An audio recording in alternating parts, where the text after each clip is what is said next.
So I thought the forearm strength on that boy holding out a javelin, they must have been burning, dude.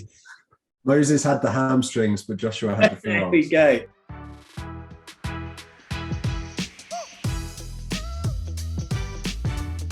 Welcome to the Bible in 1 Year podcast, brought to you by two Brits and a Bible. Today's day 71. Today we're covering Joshua 5, 6, 7, 8. Joshua 5, the Canaanite kings fear Israel. The Israelite men are circumcised. Passover is observed. The manna ceases, and God's army's captain appears to Joshua. In Joshua 6, Israel marches around Jericho for 7 days, and Israel destroys Jericho, but Rahab and her family are saved. In Joshua 7, Achan takes forbidden possessions from Jericho and is stoned and burnt to death. And the Israelites killed, 36 Israelites killed during the Battle of Ai. And in Joshua 8, God commands Joshua to take the city of Ai, so they do, and Joshua builds an altar in Mount Ebal.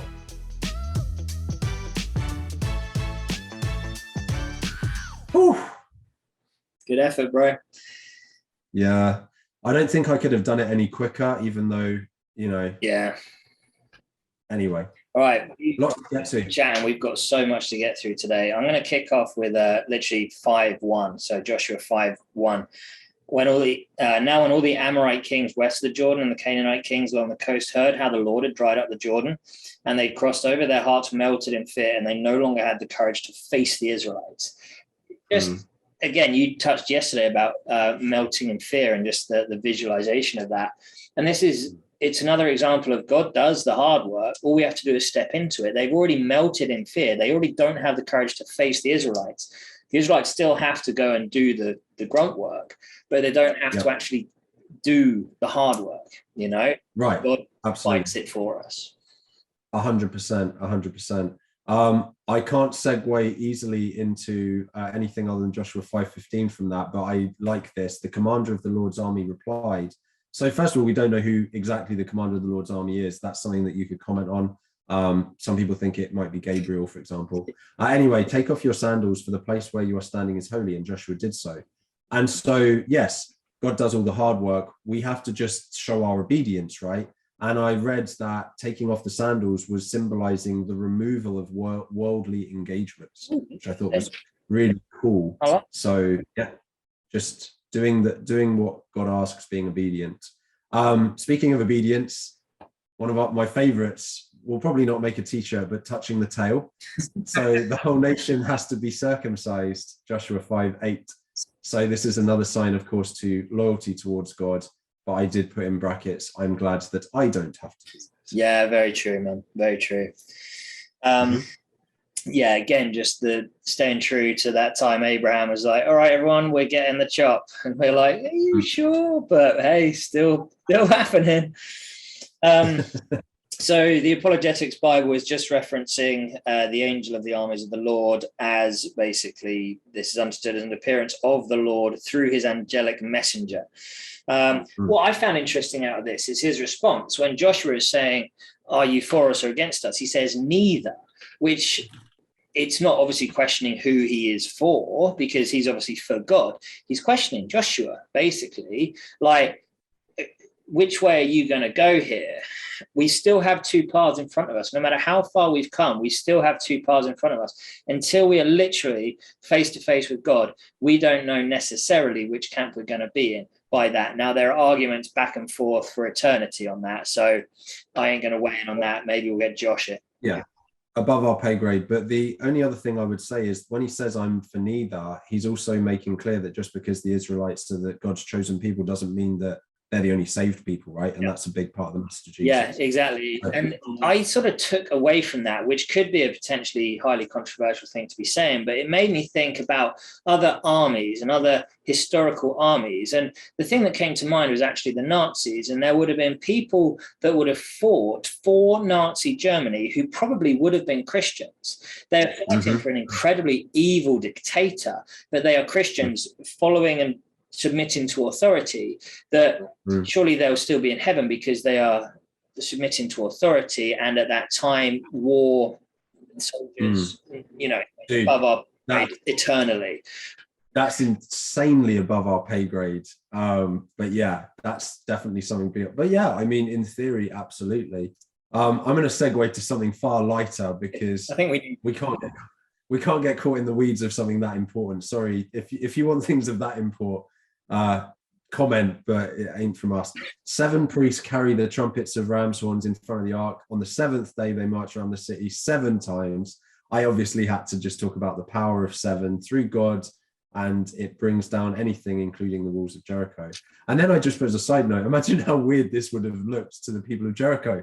There's just these blokes just walking around and around and around and around. Yeah. And don't get me wrong, their hearts are melted with fear, but they're also just like, what is going? And there's a kilometer between them as well. Yeah. What struck me was it was like the Monty Python sketch.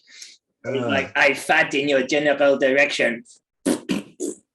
And like, you English aristo pig. Some of my favorite Monty Pythons. But the thing that I took away from that, other than Monty Python, was just how actually being obedient to God doesn't always make sense. It doesn't look like anything magnificent.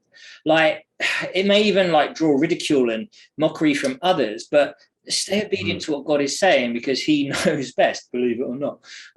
This doesn't make sense. What is walking around a wall going to do? But actually, be obedient to God. It doesn't matter what it looks like. Yeah, 100%, 100%.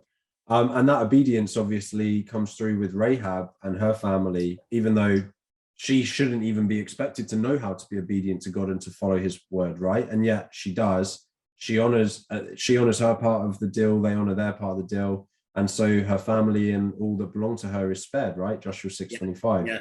And I was saying to you off recording just, again, how cool it is that God never, I don't believe God ever really wants anyone to end up in hell whatsoever, no one. So he'll work with who he can work with, even in a sinful culture like that. Yeah. And so this is a perfect example of that. I just love that. Segueing a little bit, interesting in Joshua 6:26, it's talking about a solemn oath that no one should rebuild this temple unless these curses come upon them. I actually view that a little bit. And actually, it'll be at the cost of his firstborn son, he will lay the foundations. Cost of his youngest, he will set up his gates. 530 years later, in 1 Kings 16:34, a guy called Hiel does it, and he loses his firstborn son and his youngest son. So actually, that's an oath. Again, the power of your words and an oath being God. 500 plus years later, that came true. That's completely insane, isn't it? It's completely insane. Like, you know, it amazes me that the Bible can exist at all, considering the 1% literacy rate of the population, the lack of resources, the lack of printing and whatever.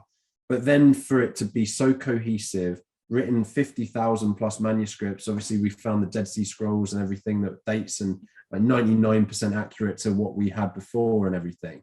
And then on top of that, for prophecies,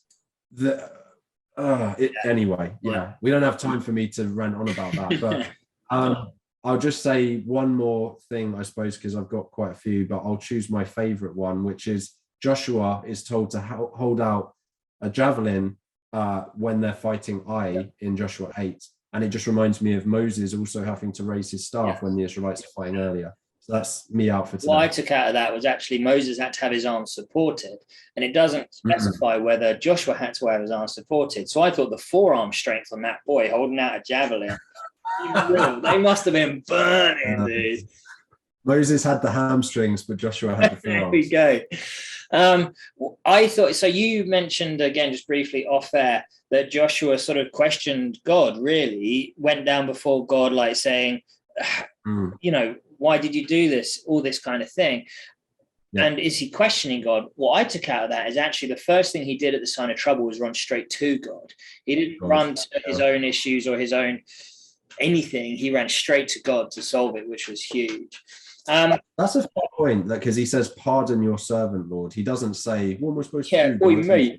We do. Like, pardon any feelings of doubt or concern, but I just need your guidance. Yeah, that's a very fair and then I'm going to finish it briefly because there was a dude that nicked some stuff and got in trouble for it and got pulled out. Now, God basically pulled him out through the family that was chosen, but he still was able to step forward and own up to what he did. There were still consequences because he still died, but actually I'd like to think that he was in heaven because he owned up to his consequences and, you know, came to forgiveness. Anyway, love you as always to engage with us at 2 Brits in the Bible on Insta. And please consider liking and subscribing to help spread the word of God.